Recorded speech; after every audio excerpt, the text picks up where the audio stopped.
Magkano nga ba ang kikitain natin dito sa ads on Reels? Lahat ba ng video ay kikita ba tayo?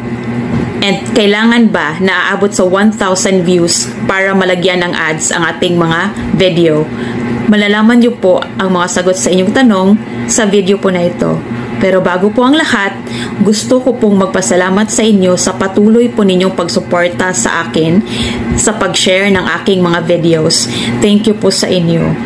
Noong July 23 pa po ako naimbitahan ni Meta sa Ads on Reels.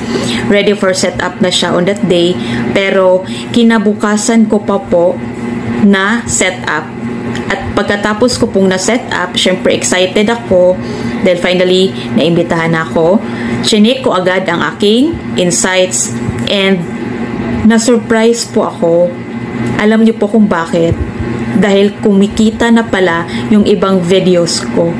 Yan po ang approximate earnings ko po. Hindi pa po malaki yan dahil bago pa po ako na-monetize.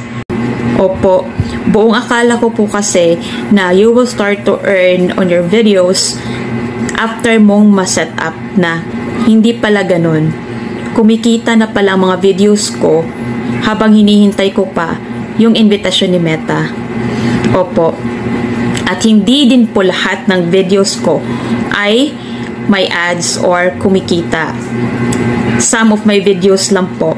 At hindi po kailangan ng 1,000 views para malagyan ng ads dahil meron po akong 2 videos na hindi po umabot ng 100 views pero kumikita po ang video ko na yon. That is based on my experience po ha. Hindi ko po alam sa ibang mga digital creators kung same ba kami ng experience. Hindi po natin talaga alam kung ano ang criteria ni Meta sa pagpili ng mga videos na lalagyan ng ads. As of recording this video, I have 3 content na nagra-run na meron na pong ads.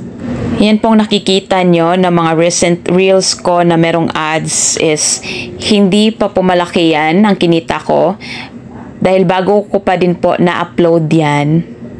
And at least nadagdagan yung mga videos natin na may ads. Pera pa din po yan, at least kumikita po tayo.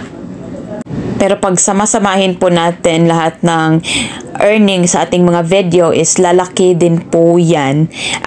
Kaya kailangan kapag monetize na po tayo sa Ads on Reels, masipagan pa natin ang pag-upload ng mga high quality content para po lumaki ang ating earnings. Yun lang muna for now. I-update ko kayo after 1 month kung magkano na ang aking sahod dito sa Ads on Reels. Thank you for watching. Please follow and share.